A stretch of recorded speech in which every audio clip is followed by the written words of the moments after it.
Buenas tardes, comenzamos con una oración. Este estudio que es titulado Respuestas Bíblicas número 3 del Ministerios La Verdad Sin Tapujos. Vamos a estar leyendo de la carta del apóstol Pablo a los Efesios en su capítulo 4. Vamos a ir desglosando.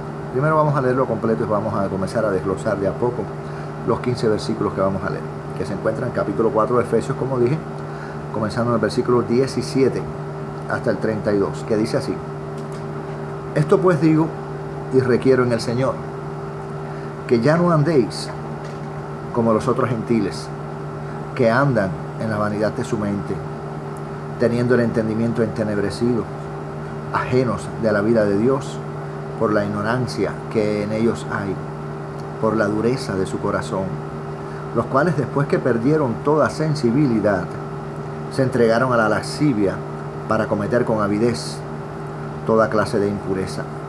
Mas vosotros no habéis aprendido así a Cristo, si en verdad le habéis oído y habéis sido por él enseñados, conforme a la verdad que está en Jesús.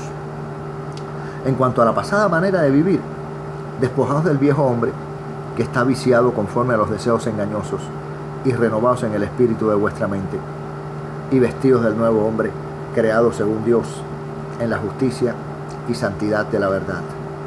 Por lo cual, desechando la mentira, hablad verdad cada uno con su prójimo, porque somos miembros los unos de los otros. Airaos, pero no pequéis, no se ponga el sol sobre vuestro enojo, ni deis lugar al diablo. El que hurtaba no hurte más, sino trabaje haciendo con sus manos lo que es bueno, para que tenga que compartir con el que padece necesidad. Ninguna palabra corrompida salga de vuestra boca, sino la que sea buena para la necesaria edificación, a fin de dar gracia a los oyentes. Y no contristéis al Espíritu Santo de Dios, con el cual fuisteis sellados para el día de la redención. Quítense de vosotros toda amargura, enojo, ira, gritería y maledicencia, y toda malicia. Antes, sed benignos unos con otros, misericordiosos, perdonándoos unos a otros como Dios también os perdonó a vosotros en Cristo. Lo primero que podemos decir es que esto fue escrito para la iglesia, para el cuerpo de Cristo, aquellos que ya conocen al Señor, tuvieron la experiencia personal de aceptarle, de recibirles, y fueron pasados o rescatados del reino de tinieblas en que se encontraban, o el reino satánico, al reino de luz de Cristo Jesús. Dios, cuando ellos aceptaron a Jesús, o cuando aceptamos a Jesús, nos trasladó, es como dice la Escritura, del reino de tinieblas al reino de su luz admirable, a través de Cristo Jesús, a través de nuestra aceptación del Evangelio, a través de nosotros aceptarlos como Señor y como Salvador. Él nos libra de todo lo que es el reino de tinieblas y de lo que son las consecuencias por haber estado allí, o por permanecer allí, o por vivir en tinieblas. Pero de todas maneras, aunque fue escrito para la iglesia, y a la iglesia, porque así dice el apóstol Pablo, a la iglesia que está en Éfeso, de todas formas esto también sirve para enseñar al indocto, al, como le llaman aquí, al gentil, pues en este caso a la persona que no conoce al Señor, al que anda todavía viviendo y practicando pecado, separado de Dios por este pecado, porque el pecado separa a Dios del hombre. Y si Dios es la vida y el hombre está separado de Dios, pues el hombre está muerto, espiritualmente hablando. Puedes andar caminando vivito como andas ahora, pero espiritualmente estás muerto si andas viviendo y practicando pecado. Estar practicando pecado, repito y valga la redundancia, es estar separado de Dios, que es la vida. Por tanto, andamos muertos si andamos practicando y viviendo en pecado.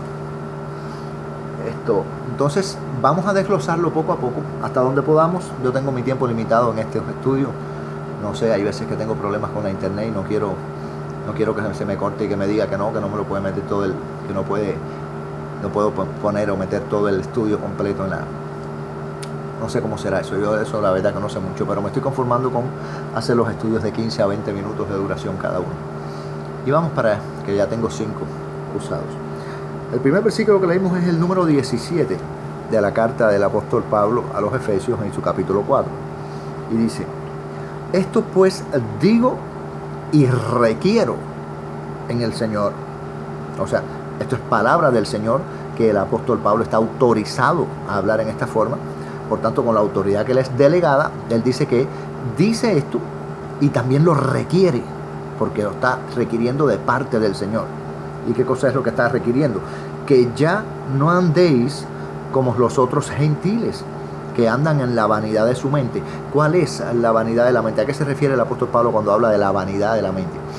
La vanidad de la mente de los otros gentiles, los que no conocen a Dios, es vivir en el pecado y pensar que no son pecados y que no están ofendiendo a nadie y que es una forma normal de vivir y que ellos son libres de vivir como quieran, lo cual en cierta forma es verdad.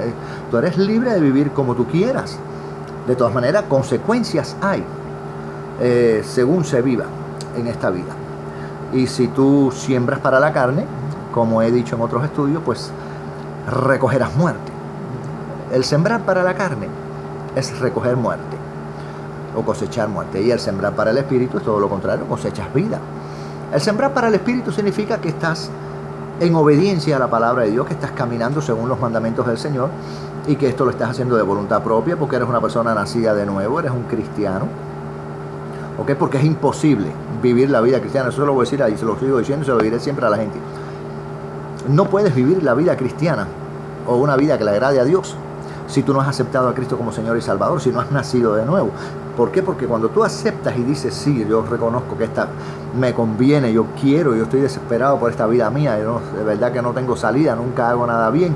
Y si tú reconoces que tu vida sin Dios no te conviene seguir viviéndola y quieres lo que Dios ofrece y te decides aceptarlo, entonces el Espíritu Santo, cuando Él ve eso, cuando Él ve esa decisión tuya, el Espíritu Santo viene a tu vida, que de hecho es mandado por Dios, porque es imposible que tú decidas cambiar de vida y hacerlo por ti mismo, comenzar a vivir una vida cambiando tú mismo todos los métodos de tu vida de antes, tú solo por tus propios medios. No puede ser. La vida en Cristo que Él demanda y que Él quiere que uno viva como hijos de Dios, esa tienes que vivirla con la ayuda del Espíritu Santo, porque para eso es enviado Él, para ayudarnos a caminar en nuestros primeros pasos como niños recién nacidos espirituales en esta nueva vida que comenzamos a vivir en Cristo. Toda la vida viviendo en pecado, ahora comenzamos a vivir en Cristo con la firme idea de agradarle al Señor, o sea, de no pecar. Y si pecas, dice la palabra, abogado tenemos para con el Padre. O sea que incluso después de que recibimos a Cristo puedes pecar, pero ya no estás practicando pecado. Y entonces ese pecado, al tú reconocerlo, vienes a tu Padre, le pides perdón sinceramente, y Él, cuando ve tu sincero arrepentimiento, te levanta de nuevo las veces que sea necesario. No hay límite en eso. Lo único que hay es condición. Tiene que ser sincero el arrepentimiento, porque si no, ¿qué muela le va a meter a Dios? Si Él mira el corazón. Entonces dice aquí el verso 1 que estos gentiles andan en la vanidad de su mente. Los otros gentiles, dice el apóstol Pablo. O sea que estos otros que son cristianos son gentiles igualmente, pero él está hablando de los que no conocen a Cristo. Que ya no andéis, les dice, como los otros gentiles que andan en la vanidad de su mente. O sea que andan pensando orgullosamente, que no tienen necesidad de Dios, que ofenden a Dios, que se mofan, que se burlan. Estas personas. ¿Ok? Entonces dice él, continúa diciendo el apóstol Pablo en el verso 18, teniendo el entendimiento entenebrecido, fíjense, tienen el entendimiento, la forma en que ellos ven las cosas está entenebrecido. ¿Qué cosa? ¿De dónde procede la palabra entenebrecido? De tinieblas. El enemigo tiene lleno de tinieblas sus pensamientos y su entendimiento con respecto a lo que es la manera correcta de vivir. No creen que la forma cristiana de vivir sea la más correcta. ¿Por qué? Porque el enemigo ha entenebrecido su entendimiento, dejándole saber que ellos, trayéndole mensajes de que son libres, de que no tienen por qué restringirse de nada, que cada cual hace lo que quiere, que cada cual es libre de hacer lo que mejor desee, y que con todas esas doctrinas existen, que si lo que para uno es pecado, para el otro no es pecado, porque lo que para uno es verdad, para otro no es verdad, y que cada cual tiene su verdad. Y aquí no hay tal cosa como que cada cual tiene su verdad. Eso, ninguno tiene verdad absoluta si todos proclaman tener la verdad. La verdad es una, la verdad es Cristo. El Señor Jesús dijo en Juan 14:6, yo soy el camino, yo soy la verdad y yo soy la vida. Él no dijo yo soy el camino, yo soy una verdad. No, él dijo yo soy la verdad. O sea, que verdad hay una absoluta. Cristo, el Señor, es la verdad. Y más conviene seguirlo. ¿Ok? Dice entonces que el 18 que el enemigo le ha entenebrecido a esta gente que no conocen a Cristo, les ha entenebrecido el entendimiento. ¿Ok? Que están, dice aquí, ajenos de la vida de Dios. Ajenos de la vida de Dios. Si usted está ajeno de la vida de Dios, usted está muerto. ¿Ok? Ajenos de la vida de Dios por la ignorancia que en ellos hay. En ellos, en estas personas que no conocen a Cristo, hay ignorancia, pero esta es una ignorancia voluntaria prácticamente, porque cuando le hablas de Cristo y de un cambio que es requerido en su vida para acercarse a Dios, para que Dios vea el cambio y venga a vivir a ti, a morar contigo y a hacer morada contigo y comunión íntima contigo. Tú quisieras a lo mejor querer a Dios y tener a Dios en tu vida, pero tú no quieres soltar tu vida. Bueno, pues entonces olvídate de la comunión con Dios y de la intimidad con Dios. Porque si tú no quieres soltar tu pecado, Dios no habita donde está el pecado. Dios no habita donde está el pecado. ¿Ok?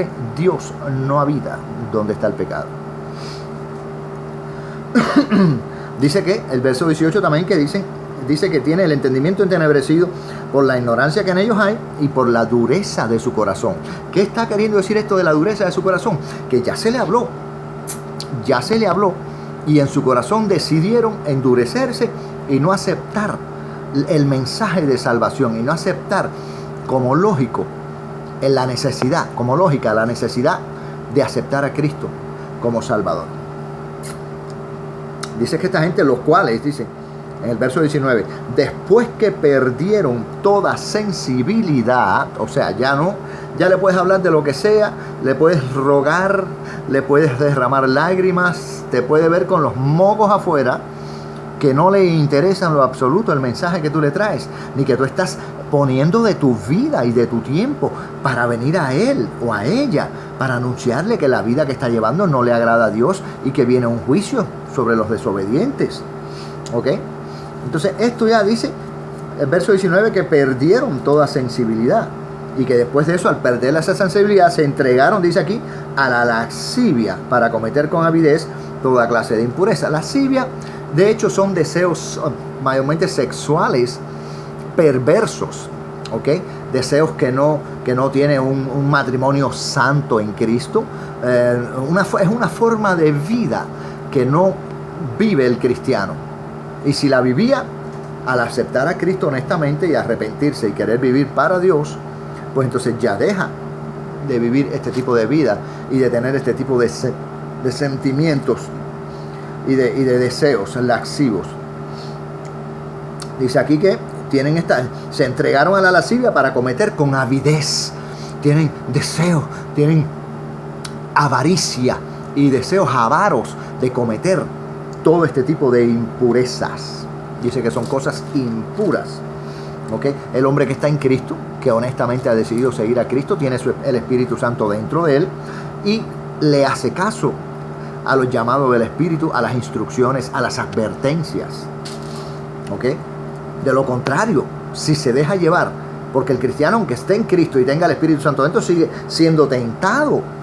Y las tentaciones no van a dejar de llegar a su camino, solo que él, basado en el poder de Dios, en el poder del nombre de Jesús y en la presencia del Espíritu Santo en él y los ángeles que están alrededor de él, protegiéndole y ministrándole en todas sus necesidades, basado en eso, y si su fe está parada en eso, él puede vencer y decirle que no fácilmente a cualquier tentación y a cualquier deseo, por más sensible que haya podido ser a esto en cierto tiempo. ¿Ok? Pero el que no tiene a Cristo no tiene esto. Y por eso se entregan con avidez a cometer todo este tipo de impureza. Porque según ellos no tienen restricción ninguna. ¿Ok? Y teniendo, como hablamos y leímos arriba, el entendimiento entenebrecido y todas estas cosas, pues entonces si el enemigo les ha entenebrecido su entendimiento, les es muy difícil. Cuando ellos hacen esa relación y forman esa relación de entendimiento entenebrecido con deseos de la carne, y con el pecado que mora en ellos, heredado de Adán, esta unión resulta en muerte y en pecado, en cometer pecado, y no importarles. El entendimiento está entenebrecido hasta el punto que no les importa cometer este pecado. No lo ven como pecado, lo ven como su modo de vida y cada cual vive como quiera. Esa es la opinión que la gran mayoría tienen. Pero de todas maneras, sean ellos o sea cualquiera, tenemos aquello que le llaman el reloj de Dios en nosotros, ¿okay? Que es lo que le llaman la conciencia. Y esta conciencia es la que nos acusa o nos justifica delante del Señor, o no nos acusa. Dice que si nuestra conciencia, dice la palabra que si nuestra conciencia no nos acusa, confianza tenemos delante de Dios para con Cristo Jesús. Confianza tenemos delante de nuestro Señor. ¿Ok? Dice entonces el verso 20, hablándole a los cristianos, el apóstol Pablo le dice: mas vosotros no habéis aprendido así a Cristo, si en verdad le habéis oído y habéis sido por él enseñados, conforme a la verdad que está en Jesús. ¿Ok? En cuanto a la pasada manera de vivir, o sea que ya no hay forma. Esta expresión de la pasada manera de vivir te da a entender que si tú vienes a Cristo y has decidido seguir a Cristo, la forma en que vivías antes ya esa pasó. No puedes seguir viviendo de la misma manera y seguir llamándote cristiano. No, o se cambia de vida y usted comienza a vivir de nuevo, una vida nueva, como nueva criatura en Cristo, o usted sigue siendo el mismo de antes. O usted recibió a Cristo Jesús como Señor y Salvador y piensa que puede seguir viviendo licenciosamente. Y eso no es así. Ahí tiene que haber un cambio. De lo contrario, puedes aceptar a Cristo como Señor y Salvador, pero vuelves atrás, vuelves al pecado. Si vuelves atrás, perdiste ese chance y estás en riesgo de perder tu salvación. Aunque hayas oído por ahí que hay mucha gente que te dice que no se pierde, que como Dios, si Él te selló, y si Él es tan bueno, y si Dios es amor, y todo eso es cuento de camino. Usted sirve a Cristo, pero usted se aparta. Desde el momento que usted se aparte, deja de servir a Cristo. Si usted estaba en vida cuando usted dejó de servir a Cristo, que es vida y es la vida, ¿cómo está usted? Muerto, como le dije ahorita. Si usted anda con Dios y Dios es la vida, usted está vivo. Pero si usted deja de andar con Dios, Señor, usted tenía vida y usted estaba vivo, pero ya dejó de andar con Dios, usted se murió espiritualmente. ¿Okay? Hay que volver arrepentido sinceramente, como les dije, las veces que sea necesario. Ya les dije, usted puede volver las veces que sea necesario, como si lo hace 70 veces al día. Pero si lo hace sinceramente, Dios lo ve, lo perdona, lo justifica, lo levanta y lo ayuda a seguir adelante y lo exhorta. El mismo Dios lo exhorta y lo alienta a seguir adelante. Si es sincero su arrepentimiento, Señor. No venga con muela a Dios, que es más muelero que Dios no lo existe. Entonces, tenemos el verso 20. El 21, no el 22. En cuanto a la pasada manera de vivir, despojaos del viejo hombre. Fíjense que es algo que nos toca a nosotros hacer. No dice párense ahí que los vamos a despojar, como si fueran las brujerías esas y las cosas, las santerías esas. No, aquí no es el tipo de despojo ese de escoba amarga ni nada de eso. Despojaos, dice el verso 22. Ustedes mismos, despojaos del viejo hombre. ¿Cuál es el viejo hombre? El que antes andaba en pecado, en descaro, en chisme, en burla, en homicidio, en contienda, en avaricia, en gritería, en pelea, en maledicencia, en malas palabras, en falta de santidad, en adulterio, en fornicación. El que andaba en muerte, en discusión, en violencia. Ese hombre viejo, dice que debemos despojarnos de él. Despojados del viejo hombre que está viciado conforme a los deseos engañosos.